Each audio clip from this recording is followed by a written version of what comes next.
படத்தோட கதையில ஒரு கொலை நடந்திருக்கும். அந்த கொலையை இன்வெஸ்டிகேஷன் பண்ணுவாரு நம்ம ஹீரோ. கடைசி அந்த கொலையை யார் பண்ணாங்க அப்படிங்கிறது தான் இந்த படத்தோட கதை. இப்ப நேரா படத்தோட கதைக்குள்ள போவோம். இந்த படத்தோட ஸ்டார்டிங் சீன்ல ஒரு வெள்ளை கலர் அம்பாசடர் கார் அப்படியே போய்கிட்டு இருக்கு. நைட் டைம்ல அந்த காரை ஃபாலோ பண்ணிக்கிட்டு இன்னும் ஒரு லாரி ஒண்ணு ஃபாலோ பண்ணிட்டு போகுது. போன கொஞ்ச நேரத்துல அந்த காரை அப்படியே அடிச்சு தூக்குது. கார் உருண்டு போய் ஒரு பள்ளத்துல விழுகுது. அடிச்ச லாரி டிரைவரோ இங்க இறங்கி வரான். கீழே விழுந்து கிடந்தது இல்லையா காரு, அந்த கார்ல இருந்து ஒரு அம்மா மட்டும் தட்டு தடுமாறி அப்படியே வெளியே வந்து நிக்கிறாங்க. வெளியே வந்து நின்னா அந்த அம்மாவை லாரி டிரைவர் கத்தி வச்சு பறக்கணும் ஒரே ஆறு. அடுத்தது டிரைவர் இருக்கான். டிரைவர் அந்த உள்ளுக்குள்ள இருந்து கொஞ்சம் அடி அதிகத்தோட நவந்தனா வந்து வெளியே வராரு. ஒரு வழியா தப்பு சொன்ன சாமி அப்படின்னு நினைக்கும் போது அதே லாரி டிரைவர் ஒரு பெரிய கல்லை எடுத்து அவன் தலையில போட்டு கொலையும் பண்ணிடுறான். கொலை பண்ண இந்த 2 டெட் பாடி எடுத்துக்கிட்டு அங்கிருந்து நேரா ஒரு மாட்டு தொழுவ மாதிரி இருக்குது. இந்த தோள்களை பதப்படுத்துவாங்க இல்லையா, அந்த மாதிரி இடத்துக்கு அந்த 2 டெட் பாடியை எடுத்துக்கிட்டு போறான். எடுத்துட்டு போன கொஞ்ச நேரத்துல அவங்கிட்ட இருக்கிற அந்த ஆசிட்டை எடுத்து அப்படியே ஒரு குழியை தோண்டி அந்த குழியில 2 பணத்தையும் போட்டு ஆசிட் விட்டு கரைச்சிக்கிட்டே இருக்கிறான். அந்த 2 டெட் பாடியும் ஆசிட்ல நல்லா கரைஞ்சு போச்சு. எலும்பு கூட மிஞ்சாது, அந்த அளவுக்கு கரைஞ்சு போயிருக்குது. கடைசியா எடுக்கும் போது ஆசிட் தெரியாதனமா அவன் கையில கொஞ்சம் ஊத்திக்குது. வழியில கதறி துடிக்கிறான். ஐயோ அம்மான்னு கத்திக்கிட்டு அந்த பக்கத்துல இருக்கிற ஒரு பீச் ஓரம் போயிட்டு அவன் கையில ஆசிட் பட்டுச்சு இல்லையா, அப்படியே தண்ணி ஊத்தி அந்த வலியை கொஞ்சம் போக்கிக்கிட்டு இருக்கிறான். கட் பண்ண இந்த பக்கத்துல ஒரு கல்யாண ஃபங்க்ஷன் ஒன்று நடந்துகிட்டு இருக்கு. இங்க ஒரு அம்மா இருக்குது. போற வர பொண்ணு கிட்ட தான் பையனோட போட்டோவை காமிச்சு, இது என் பையமா, என் பையனுக்கு இன்னும் கல்யாணம் ஆகல, பாக்க ரொம்ப அழகா இருக்கா இல்லையா, போலீஸ் வேலையில இருக்கா, கட்டிக்கிறியா அப்படின்னு சொல்லி ஒவ்வொரு பொண்ணுகிட்டயும் இந்த அம்மா கேட்டுக்கிட்டே இருக்குது. அங்கதான் நம்ம படத்தோட ஹீரோவையும் காமிக்கிறாங்க. அம்மாவை கூப்பிட்டு கண்டபடிக்கு திட்ட ஆரம்பிக்கிறாரு. ஃபங்க்ஷன் எல்லாம் முடிஞ்சு வீட்டுக்கு வந்தோடனே சும்மா போற வர பொண்ணுகிட்ட எல்லாம் என் போட்டோவை காமிச்சு கல்யாணம் ஆகலன்னு என் மானத்தை ஏமா வாங்குற, கல்யாணம் ஆகும்போது ஆகுமா, சும்மா இனிமே இந்த மாதிரி வேலையெல்லாம் பண்ணிக்கிட்டு இருக்காரு அப்படின்னு ஒரு பக்கம் அம்மா கிட்ட சண்டை. அம்மாவும் எப்பதாண்டா உனக்கு கல்யாணம் ஆகுறது, நீ எதுவும் பார்க்க மாட்டேங்கிற, என்னையும் பார்க்க விட மாட்டேங்கிறேன்னு புலம்பிக்கிட்டு இருக்க. கொஞ்ச நேரத்துல அவருக்கு ஒரு போன் கால் வருது. பக்கத்துல ஏதோ ஒரு பெரிய பணக்காரர் இருக்காராம். அந்த பணக்காரர் வீட்டுல ஒரு கொலை நடந்திருக்கு. அந்த கொலை யார் பண்ணாங்க அப்படிங்கிற மாதிரி கண்டுபிடிக்க சொல்லியிருக்காங்க. உடனே நம்ம ஹீரோவா அங்கிருந்து கிளம்பி போறாரு. பெரிய கோட்டை மாதிரி இருக்கு வீட பார்த்தா. அங்க ஒருத்தர் இருக்கிறாரு. யார் பண்ணி அப்படின்னு சொல்லி கேட்டா, இறந்து போனவரோட மச்சானா இது. மச்சானுக்கு என்னப்பா ஆச்சு அப்படின்னு சொல்லி கேட்டா, இன்னைக்கு அவருக்கு கல்யாணம் எல்லாம் நல்லபடியா முடிஞ்சிச்சு, நேரத்துக்கு ஃபர்ஸ்ட் நைட் நடந்திருக்கணும், அது நடக்கிறதுக்கு முன்னாடியே யாரோ போட்டு தள்ளிட்டாங்க அப்படின்னு சொல்றாங்க. என்னடா இது மச்சான்ற, அப்புறம் கல்யாணம் இப்பதான் நடந்துச்சுங்கிற, என்னடா கதை அப்படின்னு சொல்லி கேட்டா, இப்ப இறந்து போனவரோட முன்னாடி பொண்டாட்டியோட தம்பி இவன். அதாவது இவங்க தங்கச்சியை கொடுத்திருக்காங்க. தங்கச்சி ஒரு விபத்துல இறந்து போயிட்டாங்க. இறந்து போனதுக்கு அப்புறம் தன்னோட மாமங்கார இப்ப 2வதா ஒரு சின்ன பொண்ண கூட்டிட்டு வந்து கல்யாணமும் பண்ணி இருக்கிறாரு. ஆனா ஃபர்ஸ்ட் நைட் நடக்கிறதுக்குள்ளதான் இறந்து போயிருக்காங்க. அதை இங்க சொல்லிக்கிட்டே நேரா உள்ள போறாங்க. உள்ள போனவனே இறந்து போனவரோட பொண்ணு எங்க காமிக்கிறாங்க. அந்த பொண்ணு கன்சீவா இருக்குது. அது மட்டும் இல்ல, படிக்கட்டு மேலதான் இறந்து போயிருக்கிறாரு. அந்த படிக்கட்டுல ஏறதுக்கு முன்னாடியே ஏதோ கிளாஸ் ஒண்ணு உடஞ்சி கண்ணாடி பீஸா கொட்டி கிடக்குது. என்னங்க இது அப்படின்னு சொல்லி கேட்டா, அங்க இருக்கிற வேலைக்காரி பொண்ணு இங்க வர. அதை பார்த்துட்டு அந்த வீட்டுல இருக்கக்கூடிய ஒரு வயசான பாட்டி அம்மா இருக்கிறாங்க. இந்த அம்மா இறந்து போயிருக்காங்க இல்லையா, அவரோட தம்பி பொண்டாட்டி. தம்பி இறந்து போனதுக்கு அப்புறமா இந்த அம்மாவை இங்கே ஸ்டே பண்ண சொல்லி இருக்காங்க. அந்த அம்மா வந்து வேலைக்காரியை திட்டுறாங்க. உன்னை எப்ப அதை நான் கிளீன் பண்ண சொன்னேன், இன்னுமா நீ கிளீன் பண்ணல அப்படின்னு சொல்லிட்டு வேலைக்காரியை திட்டிக்கிட்டு இருக்காங்க. அப்படியே மேல படிக்கட்டுல இருந்து ஒருத்தன் வந்துகிட்டு இருக்கான். ஒரு தாடிக்கார பையன். இவன் இறந்து போனவரோட தம்பி பையன். இப்ப ஒரு வயசான அம்மா இருந்தாங்க இல்லையா, அவங்களோட மூத்த பையன். அந்த அம்மாக்கு ஒரு பையன் ஒரு பொண்ணு. பொண்ணு இங்க இருக்கிறா. இந்த ரெட் கலர் சுடிதார் போட்டுருக்கா பாருங்க, இவதான். சரி, கொலை யாருங்க முன்னாடி பார்த்தது அப்படின்னு சொல்லி கேட்டா, இந்த வயசான அம்மாவோட பையன் தான் பார்த்திருக்கான். எத்தனை மணிக்கு பார்த்தேன்னு சொல்ல தகவல் கிடைச்சது. மேல வந்து பார்த்தா அந்த மாதிரி இறந்து போயிருக்காங்க அப்படின்னு சொன்னாங்க. நீங்க எங்க போயிருந்தீங்க இறக்குறப்பன்னு சொல்லி கேட்டா, ஒரு 9:30 மணிக்கு இவர் இந்த ஊர்ல இருக்கக்கூடிய எம்எல்ஏவோட பொண்ணை கல்யாணம் பண்ணிக்க போறாரா. நிச்சயதார்த்தம் முடிஞ்சு போச்சு. அந்த பொண்ணு இது ரயில்வே ஸ்டேஷன்ல ஏத்துறதுக்காக போயிருக்கிறாங்க. போய் ஏத்தி விட்டுட்டு எத்தனை மணிக்கு வந்தீங்கன்னு சொல்லி கேட்டா, ஒரு 11 மணிக்கு மேல இருக்கும் அப்படின்னு சொல்லி இருக்காங்க. எப்பா பக்கத்துல இருக்க இடத்துக்கு போயிட்டு வரதுக்கு உனக்கு 1.5 மணி நேரமா அப்படின்னு சொல்லி கேட்டா, இல்ல கொஞ்ச நேரம் நாங்க பேசிட்டு இருந்தோம், அதுக்கப்புறம் என்ன நடந்துச்சுன்னு சொல்லி கேட்டா, இங்க இருக்கிறவங்க எல்லாருக்கும் கோவிலுக்கு கூட்டு போகணும்னு சொல்லிட்டு எல்லாத்தையும் ரெடி பண்ணிட்டு இருக்கும்போது தான் இந்த தகவல் கிடைச்சது அப்படின்னு இவரு சொல்றாரு. அவர் ஏதாவது உங்களுக்கு கால் பண்ணாரா சொல்லி கேட்டா, இடையில ஒரு தடவை கால் பண்ணாரு, எதுவுமே கேட்கல, நானும் விட்டுட்டேன் அப்படின்னு இங்க இருக்கிற இந்த பையனும் சொல்லிக்கிட்டு இருக்கான். சரின்னு மேல போய் பார்த்தா அங்கதான் டெட் பாடி கிடக்குது. ஒரு வயசானவரை யாரோ துப்பாக்கியால சுட்ட மாதிரியும் மூஞ்சில சும்மா நச்சுன்னு போட்டு தள்ள மாதிரி இருக்குது. போலீஸ்காரோ துப்பாக்கி எப்படி வீட்டுக்குள்ள வந்துச்சுன்னு சொல்லி கேட்டா, இந்த வயசானவர் இருக்கார் இல்லையா, இவரே லைசன்ஸ் வாங்கி ஒரு துப்பாக்கிய கபோர்ட்ல அப்படியே வச்சிருந்திருக்கிறாரு. அந்த துப்பாக்கி தான் யாரோ வந்தவன் உடைச்சு அந்த துப்பாக்கியால சுட்டுருக்கான் அப்படின்னு அங்க இருக்கிறவங்க வீட்டுல இருக்கவங்க எல்லாம் சொல்லிக்கிட்டு இருக்காங்க. துப்பாக்கி எடுத்து ஒரு கண்ணாடியில இருந்து உடைச்சு சுட்ட சத்தம் கூட உங்களுக்கு கேட்கலன்னு சொல்லி ஹீரோ கேட்டா, இல்ல இங்க கல்யாண ஃபங்க்ஷன் நடந்ததால எல்லா வான வெடிக்கை அந்த வெடிக்கை இந்த வெடிக்கைன்னு எல்லாம் வெடியா வெடிச்சிருக்காங்க, அந்த சத்தத்துல ஒண்ணு கேட்கலன்னு சொல்லி அந்த தாடிக்கார பையனும் சொல்றான். அடுத்து நம்ம ஹீரோ இறந்தவரோட அந்த ரூமுக்குள்ள போயிட்டு பாக்குறாரு. அவர் தங்கி இருக்கிற ரூம்ல நிறைய பொண்ணுங்களோட போட்டோவை நிர்வாணத்துல மாட்டி வச்சிருக்கிறார். சில புக்குகளையும் படிப்பாரு. இதுல இருந்தே அந்த கிழவன் எம்பிட்டு காம பிசாசு அப்படிங்கிறது நமக்கே தெரிஞ்சிடும். அதுக்கப்புறம் அங்க இருக்கிற ஒவ்வொரு இடத்தையும் பாக்குறாரு. அந்த துப்பாக்கியில இருக்கிறத எல்லாத்தையும் எடுக்கிறாரு. இங்க இருக்கிறத எதையுமே நவத்த கூடாது, யாருமே இந்த வீட்டை விட்டு வெளியே போக கூடாது, நாளைக்கு ஃபாரன்சிக் வருவாங்க, அது வரைக்கும் நீங்க எல்லாருமே இங்கதான் இருக்கணும்னு சொல்லிட்டு எல்லாத்தையும் எல்லாத்தையும் நோட் பண்ணிக்கிட்டே இருக்கிறாப்ல. கொஞ்ச நேரம் கழிச்சு மொட்டை மாடியில போயிட்டு நம்ம ஹீரோ சிகரெட் அடிச்சுக்கிட்டு இருக்க பக்கத்துல அப்படியே இன்னொரு பில்டிங், இந்த வீட்டோட அட்டாச்சு தான் அதுவும். ஜன்னல்ல ஏதோ ஒரு பொண்ணு நடந்து போற மாதிரி தெரியுது. உடனே அந்த ரூமுக்கு போய் பார்த்தா இந்த வயசான கல்யாணம் பண்ணி இருந்தது இல்லையா, அந்த பொண்ணு கொஞ்சம் பாக்குறது நல்லா அழகா இருக்குது. அந்த பொண்ணு தான் உள்ள உட்காந்துருக்கு. அதுகிட்ட விசாரிக்கலாம் சொல்லி போனா அந்த பொண்ணு டப்புன்னு கதவை சாத்திடுது. என்னைக்கா இருந்தாலும் உங்ககிட்ட நான் விசாரிக்காம விட மாட்டேன் அப்படின்னு சொல்லிட்டு இந்த பக்கம் ஹீரோவும் வெளியே வராரு. வெளியே இவர் வர்றதுக்குள்ள கீழே ஒரு பெரிய சண்டை நடந்துகிட்டு இருக்கு. என்ன அப்படின்னா, அந்த கன்சீவா இருந்தாங்க இல்லையா அந்த பொண்ணோட வீட்டுக்காரன் அளப்பறைய கலப்புறான். என் மாமனார் இறந்து போனதுக்கு காரணம் யாரு, அந்த புதுசா கல்யாணம் பண்ணிட்டு வந்த பொண்ணு தானே, அவதான் இதை பண்ணிருக்கணும் அப்படின்னு சொல்லிட்டு அவளை கொல்லணும், அவளை விடக்கூடாது அப்படின்னு சொல்லி இவன் சண்டைக்கு போய்கிட்டு இருக்க மாதிரி தெரியுது. நம்ம ஹீரோ வந்த உடனே இவனை பளிச்சுன்னு கண்ணத்திலே அடிக்கிறாங்க. வீட்டுல இருக்கவங்க 50 பேரும் அலறி போறாங்க. என் மேலேயே கை வச்சிட்டே நீ அப்படின்னு சொல்லி ஒரு பக்கம் கேட்டா, எவன் மேல வேணாலும் கை வைப்பா, நான் சொன்னதுதான், இங்க இருந்து ஒருத்தனும் வெளியே போக கூடாது பாத்துக்க அப்படின்னு சொல்லி ஒரு பக்கம் மாட்டிட்டு தான் போறான். அதுக்கப்புறம் அந்த வீட்டுல இருக்கவங்க கிட்ட அந்த கல்யாண பொண்ணு கிட்ட நான் விசாரிக்கணும் அப்படின்னு சொல்லி நம்ம ஹீரோ சொன்னதுக்கு அப்புறம் அந்த வேலைக்காரி பொண்ணு தான் நம்ம ஹீரோவை கூட்டிட்டு போறாங்க. அங்க இருக்கிற பொண்ணையும் பாக்குறாங்க. ஆனா முக்கடெல்லாம் போட்டுக்கிறதால ஒன்னும் ஃபேஸ் கட்டு சரியா நம்ம ஹீரோக்கு தெரியல. நீ யாருமா, உன் பேர் சொல்லு, உங்க வீடு எல்லாம் எங்க, நீங்க எங்க இருந்து வந்தீங்க அப்படின்னு சொல்லி ஹீரோ விசாரிச்சா பக்கத்துல இருக்க வேலைக்காரி, இந்த பொண்ணு ஒரு அனாதை சார், அதனாலதான் அந்த ஐயா நாசுகா பேசி இந்த பொண்ணை கூட்டிட்டு வந்துட்டாரு அப்படின்னு வேலைக்காரி அம்மா சொல்றாங்க. அனாதையா இருந்தாலும் பேரு ஊர்லாம் கிடையாதா அப்படின்னு சொல்லி ஒரு பக்கம் நம்ம ஹீரோ சொல்லும்போது அந்த பொண்ணு எதுவுமே பேசல. உங்ககிட்ட எப்படி விசாரிக்கணுமோ அந்த விதத்துல விசாரிச்சா உண்மை வரப்போகுது அப்படின்னு சொல்லி ஹீரோ இந்த பக்கம் வெளியே வண்டியை ஸ்டார்ட் பண்றாப்ல. அப்ப அந்த வேலைக்காரி பொண்ணு திடீர்னு ஓடி வந்து ஒரு லெட்டர் ஒண்ணு நம்ம ஹீரோ கையில கொடுக்குது. சரின்னு அந்த லெட்டர் அப்படியே வாங்கிட்டு திரும்பி பார்த்தா மொட்டை மாடியில கொடுத்தது யாரோ அந்த கல்யாண பொண்ணு தான் கொடுத்திருக்கா. சரின்னு அந்த லெட்டர் எடுத்துட்டு வந்து வீட்டுல படிச்சு பாக்குறாரு. அப்பதான் நம்ம ஹீரோக்கு ஒரு விஷயம் புரியுது. கொஞ்ச நாளைக்கு முன்னாடியே அந்த பொண்ணை நம்ம ஹீரோ சந்திச்சிருக்காரு. அதான் இப்ப பிளாஷ்பேக்ல காமிக்கிறாங்க. ஒரு ட்ரெயின்ல நம்ம ஹீரோ ஊருக்கு போய்கிட்டு இருக்கும்போது ஜன்னல் வழியா ஒரு ஷால் ஒண்ணு பறந்து வந்திருக்கு. அதை நம்ம ஹீரோ பிடிச்சிருக்காரு. ஏதாவது பொண்ணு கீழே குதிச்சுட்டாளா அப்படின்னு சொல்லி இந்த பக்கம் திரும்பும்போது ஒரு வயசானவர் வந்திருக்காரு. வந்து ஐயோ என் பொண்ணு குதிச்சிட்டாளா, தற்கொலை பண்ணிட்டாளா, ஷால் மட்டும் தானே மிஞ்சிச்சா அப்படின்னு ஒரு பக்கம் பதறிக்கிட்டு இருக்கும்போது, யோ இல்லையா ஷால் மட்டும் தான் பறந்து வந்துச்சு சொல்லி நம்ம ஹீரோ அந்த பக்கமா ஓடி போய் பார்த்தா அந்த பொண்ணு தற்கொலை பண்ணிக்கிற மாதிரி தான் படிக்கட்டுல உட்கார்ந்து இருக்குது. சோ அந்த பொண்ணை காப்பாத்தி இருக்காரு. காப்பாத்தும் போது தான் தெரிஞ்சிருக்கா அந்த பொண்ணு வேற யாருமே கிடையாது, இப்ப இருக்கிற இந்த கல்யாண பொண்ணு தான் நம்ம ஹீரோ அன்னைக்கு காப்பாத்தி இருக்காரு. அந்த பொண்ணோட அப்பா தான் அங்க கூட இருந்திருக்கான். நம்ம ஹீரோ ஒரு போலீஸ்காரங்கிறத சொல்லி இருக்கிறாரு. அப்பவே அந்த பொண்ணு எதுவோ சொல்லணும்னு நினைச்சிருக்குது. ஆனா எதுவுமே சொல்லலாம், அப்பங்காரன் கூட்டிட்டு போயிட்டான். சோ இந்த கதையெல்லாம் நம்ம ஹீரோ யோசிச்சு பார்த்துட்டு இருக்காரு. யோசிச்சு பார்த்ததுக்கு அப்புறம் தான் நம்ம ஹீரோக்கு ஒரு விஷயம் புரியுது. ஒருவேளை அந்த அப்பங்காரன் தான் அந்த பொண்ணை வந்து இவன்கிட்ட விலைக்கு வித்துருப்பானோ அப்படிங்கிற மாதிரி சந்தேகமும் வருது. அடுத்து நம்ம ஹீரோ ட்ரெஸ் எல்லாம் மாட்டிட்டு, எப்பயுமே நம்ம ஹீரோக்கு ஒரு பழக்கம் இருக்கு, கண்ணாடிக்கு பின்னாடி இருக்கிற ஃபேர் அண்ட் லவ்லி எடுத்து அப்படியே முகத்துல பூசிக்கிட்டு கெத்தா கண்ணாடி எல்லாம் மாட்டிக்கிட்டு கல்யாணம் நடந்துச்சு இல்லையா அந்த வீட்டுக்கு போயிட்டு அங்க இருக்கிற சிசிடிவி ஃபுட்டேஜ், கல்யாணம் நடக்கிறதுக்காக எடுத்த ஃபுட்டேஜ் எல்லாத்தையுமே ஒவ்வொன்னா போட்டு செக் பண்ணிட்டு இருக்காங்க. அப்ப அந்த பொண்ணோட முகத்துல கொஞ்சம் கூட சிரிப்போ சந்தோஷமோ எதுவுமே கிடையாது. கல்யாணமும் நல்லபடியா நடந்திருக்கு. அடுத்து நம்ம ஹீரோ அந்த வயசானவர் இருக்காரு இல்லையா அவரோட ரூமுக்கு போறாரு. அங்க போய் பார்த்தா அந்த ஆள் படிக்கிற புக் எல்லாமே தப்பு தப்பான புக்கா இருக்குது. அது மட்டும் இல்ல அந்த பெட்டுக்கு கீழே இருக்கிற ஒவ்வொரு இடத்தையும் பாக்குறாரு. அங்க ஒரு புக் ஒண்ணு இருக்கு. அந்த புக்ல நிறைய பொண்ணுகளோட போட்டோவை அடிச்சு துன்புறுத்தி அதெல்லாம் போட்டோ எடுத்து வச்சிருக்கிற மாதிரி தெரியுது. அதுக்கு அடுத்து கட்டிலுக்கு அடியில குனிஞ்சு பார்த்தா ஒரே ஒரு மணி ஒண்ணு கிடக்குது. இந்த ஷால்ல பாசி மணி டிசைனுக்காக வைப்பாங்க இல்லையா அந்த மணி ஒண்ணு கிடக்குது. அதையும் போட்டோஸ் எடுத்துக்கிறாரு நம்ம ஹீரோ.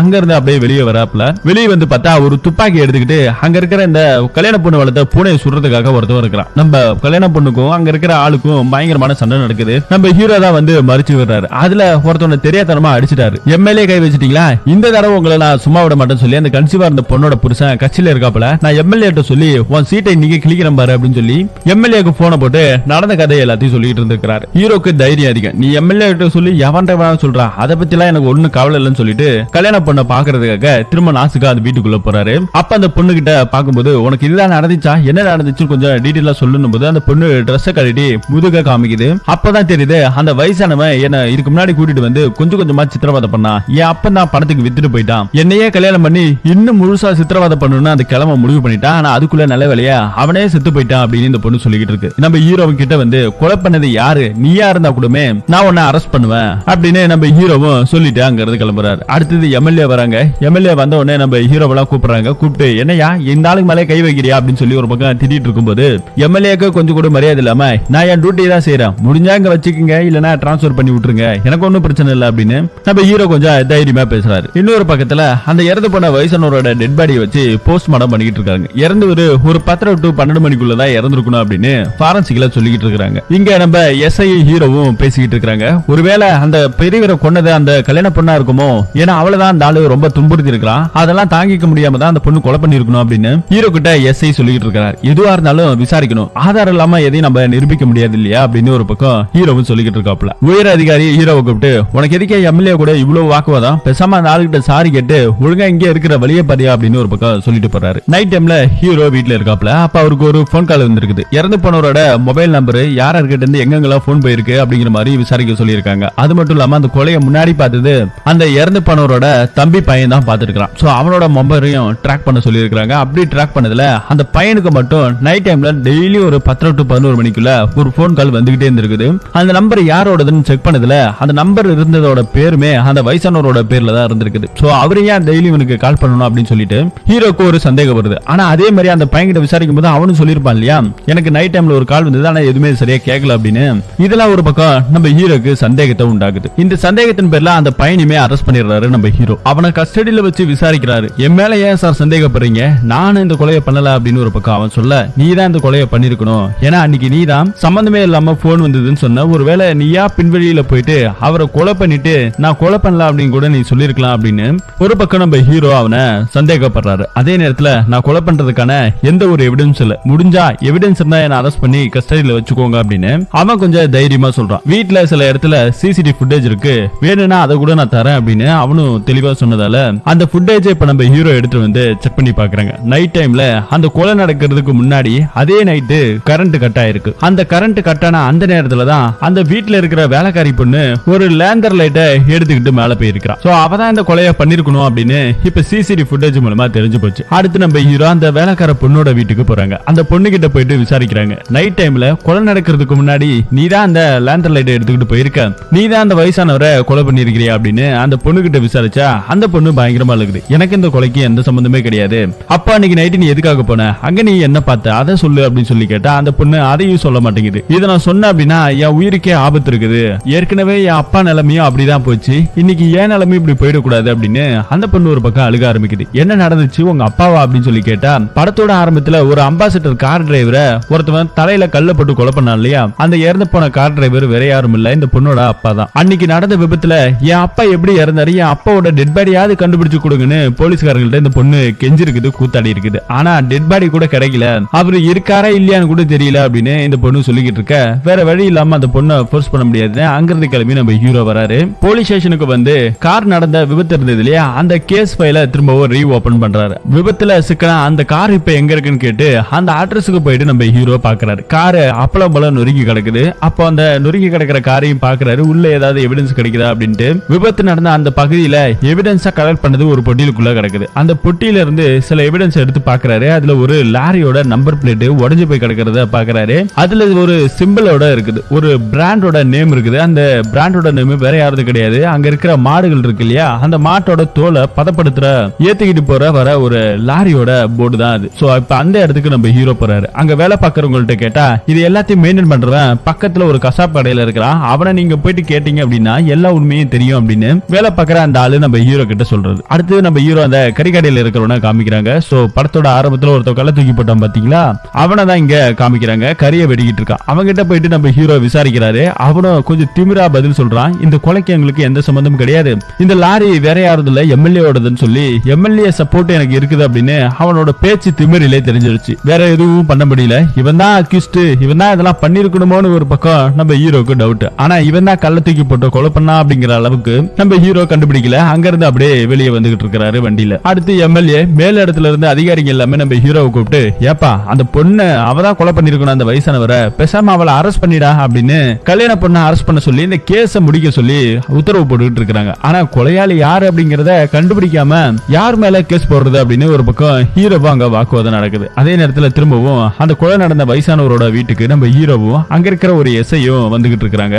வீட்டுக்கு வந்து எல்லாருக்கிட்டையும் விசாரிக்கணும் அப்படின்னு சொல்லி எல்லாத்தையும் உட்கார வச்சிருக்காங்க. அதுல ஒரே ஒரு பொண்ணு கன்சீவா இருந்தது இல்லையா, அந்த பொண்ணு தான் அங்க உட்கார்ந்து இருக்கா. அந்த பொண்ணு கிட்ட கேட்கும் போது எதுக்குமே பதில் சொல்ல. ஆனா எந்திருக்கும் போது ஹீரோவோட காதுல கொஞ்சம் நாசுக்கா ஏதோ சொல்ற மாதிரி தெரியுது. அதுக்குள்ள அந்த வயசான பாட்டி ஒண்ணு இருந்தது இல்லையா, இறந்து போனவரோட தம்பி பொண்டாட்டி, அவன் இங்க வந்திருக்கிறா. வந்து கன்சீவான பொண்ணு பார்த்து இருக்கிறது இல்லையா அப்படி இப்படின்னு ஒரு பக்கம் கொஞ்சம் நல்லதா பேசுற மாதிரி தெரியுது.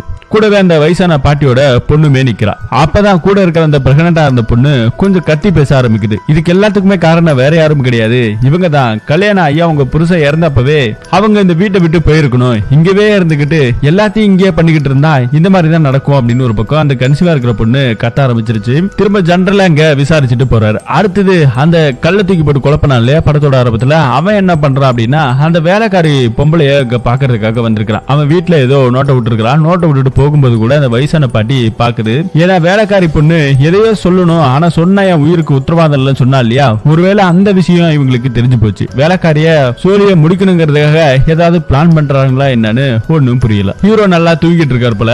அடுத்த கால்ல ஒரு போன் கால் ஒண்ணு வருது. அதிர்ச்சியோட நம்ம ஹீரோ ஓடி போய் பாக்குறாரு. சொன்ன மாதிரியே அந்த வேலைக்காரி பொண்ணு இங்க கழுத்தை நெரிச்சு கொலை பண்ணப்பட்டிருக்கிறா. சோ யாரு என்ன பண்ணாங்க அப்படின்னு தெரியல. போஸ்ட்மார்டம் ரிப்போர்ட் இங்க எடுக்கிறதுக்காக அந்த பொண்ணோட டெட் பாடியை எடுத்துட்டு போறாங்க. பாவம் அந்த வயசான பாட்டிமா அழுகுறாங்க. ஆரம்பத்துல இந்த பொண்ணோட அப்பா இறந்து போனாங்க. இப்ப அந்த பொண்ணு இறந்து போச்சு. வயசான பாட்டி 2 பேத்த பழி கொடுத்துட்டு இன்னைக்கு கதறி துடிச்சுக்கிட்டு இருக்காங்க. போஸ்ட்மார்டம் ரிப்போர்ட்ல கூட அந்த பெண்ணோட உடம்புல சில எரிஞ்ச செல்களோட டெத் செல்லோட சாம்பிள் ஏதோ கிடைச்சிருக்குதா. அப்பதான் நம்ம ஹீரோக்கு ஒரு விஷயம் புரியுது. இது எல்லாமே ஏதோ திட்டமிட்டு செய்யப்படுற ஒரு கொலை அப்படிங்கறது புரிஞ்சுக்கிறாரு. அடுத்தது எஸ்ஐ அவரு வண்டியில போய்கிட்டு இருக்காங்க. அப்ப கூட அந்த எஸ்ஐ என்ன பண்றாருன்னா, இதுக்கு எல்லாத்துக்குமே காரணம் அந்த பொண்ணு தான் சார். பேசாம அவளை பிடிச்சி உள்ள போட்டு கேஸ முடிக்கிறத விட்டுட்டு சும்மா வள கொலை கொலைன்னு விசாரிச்சுக்கிட்டு இருக்கீங்க அப்படின்னு அவரு ஒரு பக்கம் சொல்ல, நம்ம ஹீரோக்கு வந்தது கோவம். அவரை பளிச்சுன்னு கண்ணத்துல 4 வைக்கிறாரு. அடுத்தது மேல அதிகாரிங்க கூப்பிட்டு வான் பண்றாங்க. நம்ம ஹீரோவை இந்த மாதிரி பொது இடத்துல ஒரு போலீஸ்காரனை அடிச்சுக்கிட்டு இருந்தா எப்படி நல்லாவையா இருக்கும் அப்படின்னு ஒரு பக்கம் அவரு அட்வைஸ் பண்ணிட்டு போறாரு. போயிட்டு இருக்கும் போதே சில அடியாளுங்க நம்ம ஹீரோவை ஃபாலோ பண்ண ஆரம்பிச்சிட்டாங்க. ஏன்னா கொஞ்சம் கொஞ்சமா நம்ம ஹீரோ நெருங்கிறத அவங்களுக்கு தெரிஞ்சு போச்சு. துப்பாக்கியால சொல்றாங்க. அங்கிருந்து தப்பிச்சு ஓட்டமா ஓட ஆரம்பிக்கிறாங்க. இந்த பக்கத்துல அடிவாங்கின எஸ்ஐ இருக்காரு இல்லையா, அவரு போன போட்டு கொலையாளி வேற யாரும் கிடையாது, அந்த பொண்ணு தான் அப்படிங்கிற மாதிரி விஷயத்த சொல்லவும் ஆரம்பிச்சிட்டாங்க. அடுத்தது நேரா நம்ம ஹீரோ போயிட்டு அந்த கல்யாண பொண்ணு இருந்தது இல்லையா, அந்த பொண்ணு தான் வண்டியில கூப்பிட்டு அங்கிருந்து அந்த பொண்ணை வேற இடத்துக்கு கூப்பிட்டு போறாரு. ஏன்னா கொலையாளி அவ இல்ல அப்படிங்கறத நம்ம ஹீரோ நம்புறாரு. வேற எவனோதான் இதெல்லாம் திட்டமிட்டு செய்யறாங்க அப்படிங்கறத புரிஞ்சுக்கிறாரு. அடுத்து அந்த பொண்ணை கூப்பிட்டுக்கிட்டு ட்ரெயின்ல தான் நம்ம ஹீரோ போய்கிட்டு இருக்காரு. போயிட்டு இருக்கிற இடமும் வேற ஏதோ இடம் தான். அந்த பொண்ணு தான் அதையும் கூட்டிட்டு போயிட்டு இருக்குது. ஒரு இடத்துல சேஃப்டி அந்த பொண்ணை விட்டுறாலும் ட்ரெயின்லயுமே இந்த வில்லனுங்க தேடி வந்திருக்கிறானுங்க.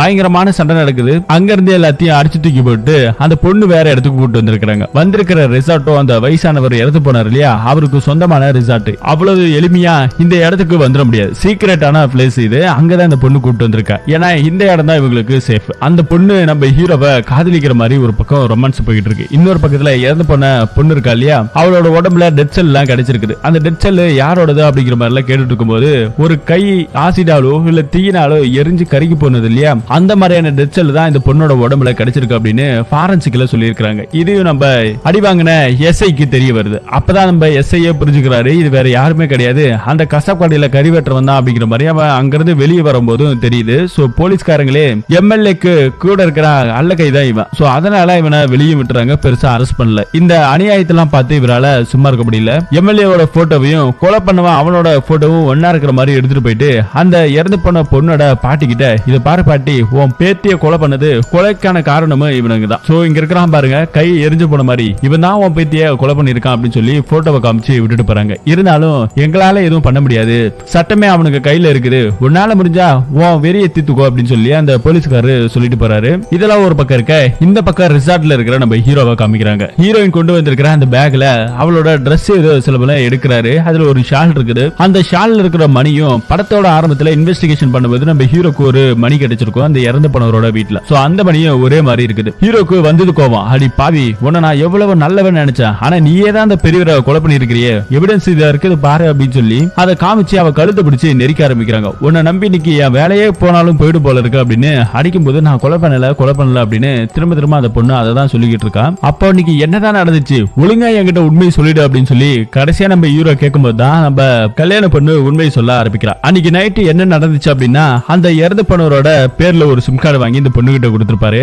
இந்த பொண்ணு அதுல இருந்து தான் போன் பண்ணிக்கிட்டு இருந்திருக்கும். யாருக்கு அப்படின்னா, இறந்து போன அந்த வயசானவருக்கு ஒரு பையன் ஒருத்தர் இருந்தா இல்லையா, தாடிக்காரன், அந்த தாடிக்காரனை தான் இந்த பொண்ணு லவ் பண்ணி இருக்கிறோம். சோ அதுக்கப்புறம் தான் அந்த பெரியவர் கல்யாணம் பண்ணிக்க போறேன்னு தெரிஞ்சப்ப கூட இந்த பொண்ணு அவனுக்கு அடிக்கடி நைட் டைம்ல போன் பண்ணி என்னை எப்படியாவது கூட்டிட்டு போயிடு, என்ன எங்கேயாவது கூட்டிட்டு போயிடு, ஓடி போயிடலாம் அப்படிங்கிற மாதிரி கூட நிறைய தடவை சொல்லியிருக்கோம். ஆனாலும் அவன் இதெல்லாம் செட் ஆகாது, என் அப்பனை மீறி என்னால எதுவும் பண்ண முடியாது அப்படின்னு ஒரு பக்கம் அவனும் சொல்லியிருப்பான். கல்யாணமும் அப்போ நடந்திருக்கும். சோ அதுக்கப்புறம் வேற வழி இல்ல. ஆனா அன்னைக்கு கூடமே இப்ப கூட ஒண்ணு கெட்டு போகல, வா என்ன வந்து கூட்டிட்டு போ அப்படின்னு எவ்வளவு ஃபோர்ஸ் பண்ணிருக்கோம். அந்த நேரம் பார்த்து கரண்ட் கட் ஆயிருக்கும். அந்த நேரம் பார்த்து அந்த தாடிக்கார பையன் வீட்டுக்கு வந்திருப்பான். பின்வழியா போயிட்டு அந்த பொண்ணு கிட்ட பேசிருக்கும், இது பாரு இந்த விஷயத்தை பத்தி எதுவுமே அவங்க கிட்ட சொல்லாத அப்படின்ற மாதிரி அந்த தாடிக்கார பையன் அந்த பொண்ணு கிட்ட எவ்வளவு சொல்லிருப்பான். இல்ல இல்ல இதுக்கு மேல என்னால இருக்க முடியாது, நான் எல்லா விஷயத்தையும் சொல்ல போறேன், உனக்கு எனக்கு இருக்கிற பழக்கத்தை உன் அப்பா கிட்ட நான் சொல்ல போறேன், அவன் கூட என்னால வாழ முடியாது அப்படின்னு இந்த பொண்ணு எவ்வளவோ அழுதுருக்கும். அந்த ஆளு வாயை பத்தி இருப்பான். சோ அப்பதான் லைட் எடுத்துக்கிட்டு அந்த வேலைக்காரி பொண்ணு வந்திருக்கும். அவ வந்த நேரமா பார்த்து கரண்ட்டும் வந்திருக்கும். அந்த நேரத்துல பெட்ல பார்த்தா இந்த வயசான கிழகட்ட யாரோ துப்பாக்கியால சுட்டு இறந்து போய் கிடக்குறான். அது மட்டும் இல்ல, மூஞ்சில வேற பலத்தமான அடிபட்டு இருக்குது.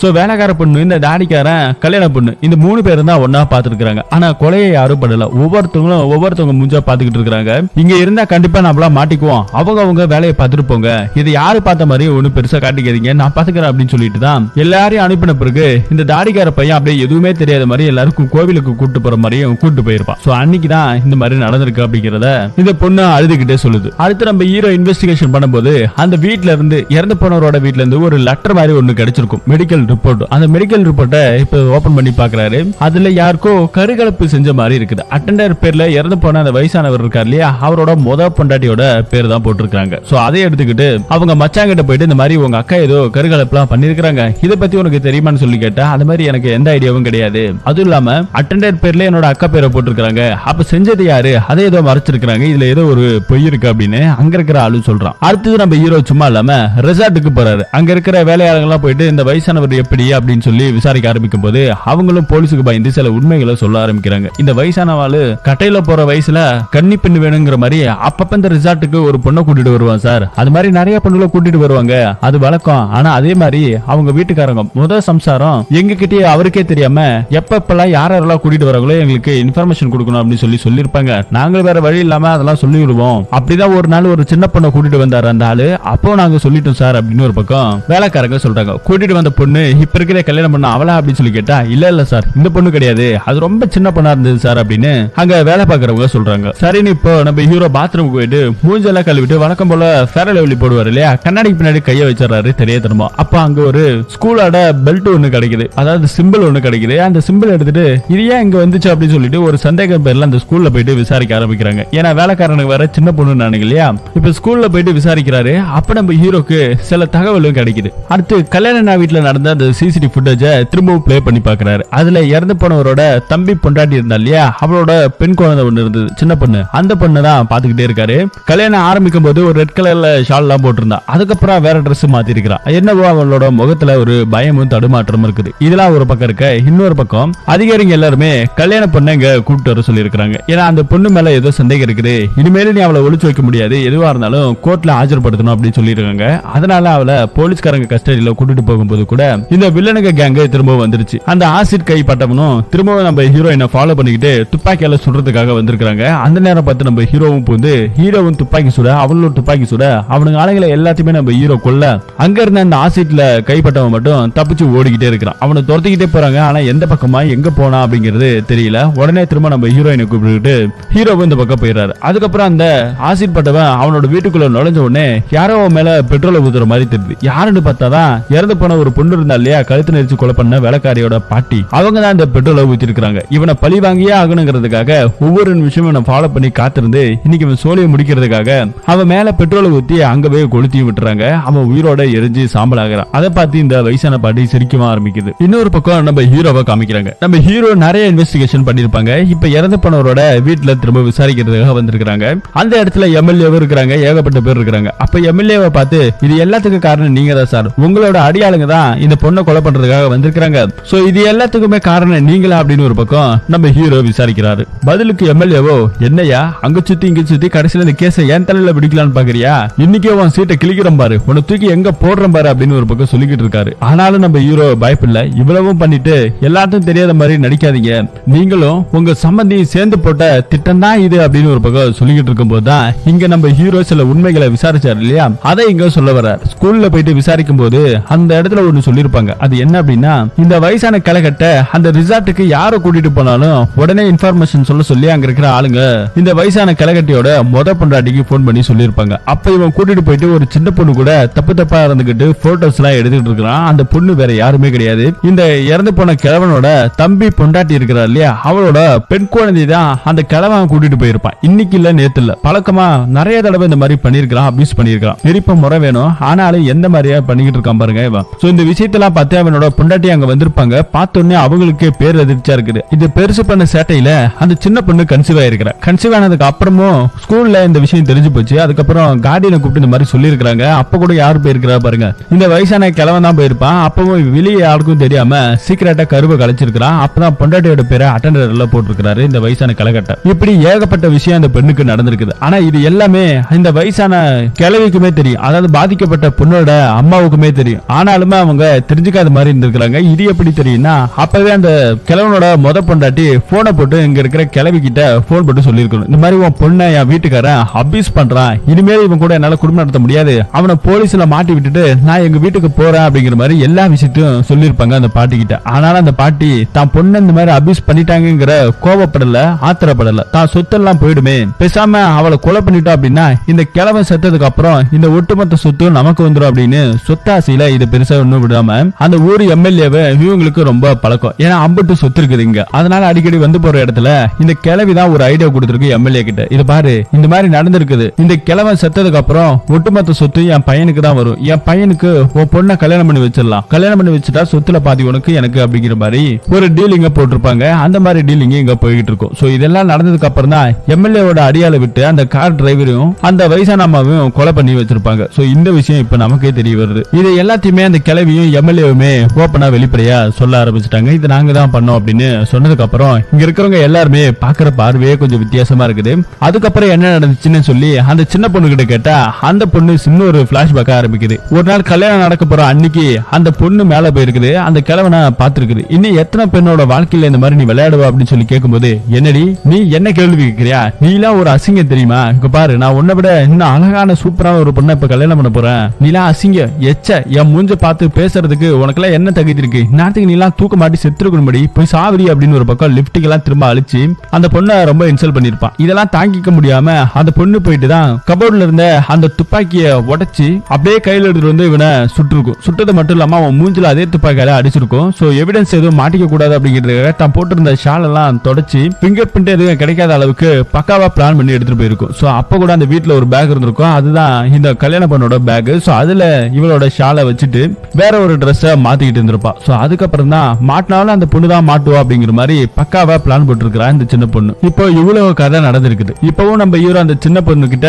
இது பாரு உன்னோட தற்காப்புக்கு தான் இதெல்லாம் நான் பண்ண அப்படிங்கிற மாதிரி சொல்லிடு, இதுல இருந்து உன்னை நான் ஈஸியா வெளியே கொண்டு வந்துடுறேன் அப்படின்னு ஒரு பக்கம் சொல்றாங்க. ஆனா இது எல்லாத்தையும் பண்ண அந்த வயசான பாட்டி இருக்கா இல்லையா, அவ ஒரு ரூமுக்குள்ள போயிட்டு தான் பொண்ணு கிட்ட இப்படி எல்லாம் நம்ம நடந்துகிட்டோமே அப்படின்னு சொல்லி ஒரு குற்றவணிச்சுல அந்த பொம்பளை அசிங்கப்பட்டு நிக்குது. அதே நேரத்துல அந்த தாடிக்கார பையன் இருக்கா இல்லையா, எம்எல்ஏ பொண்ண கட்டிக்க மாட்டான் அப்படின்னு அவனும் சொல்லிவிட்டான். இதனால வேற வழி இல்லாம அந்த கிளவி என்ன பண்ணிட்டா, போயிட்டு துப்பாக்கி எடுத்து தன சூசைட் பண்ணி இறந்து போயிட்டா. அவளுக்கான இறுதி சடங்கும் நல்லபடியா நடந்து முடியுது. கொலை பண்ணது அந்த சின்ன பொண்ணுதான் அப்படிங்கிற மாதிரி ஹீரோ கண்டுபிடிச்சாச்சு. அடுத்தது கல்யாண பொண்ணு வழக்கம் போல அந்த வீட்டை விட்டு கிளம்பிட்டாங்க. ட்ரெயின்ல ஏறி வேற ஊருக்கு அவங்களோட சொந்த ஊருக்கு போலான்னு முடிவு பண்ணி போறாங்க. அப்ப நம்ம ஹீரோ அந்த பொண்ணை பாக்குறதுக்காக போறாங்க. ஏன்னா அந்த பொண்ணை இவரும் ஒருதலையா லவ் பண்ண ஆரம்பிச்சிருக்காரு. இப்ப அந்த பொண்ணு லவ் பண்ண ஆரம்பிச்சிருக்கு. என் கூட வரியா அப்படின்னு சொல்லி நம்ம ஹீரோ கேட்டிருக்காப்ல. அதுக்கு அந்த பொண்ணு ஓகே சொல்லிடுச்சு. இனிமே இவங்க ரெண்டு பேரும் கல்யாணம் பண்ணிக்கிட்டு சந்தோஷமா இருக்கிற போற மாதிரி தான் இந்த படத்தோட கதையை முடிச்சிருக்காங்க.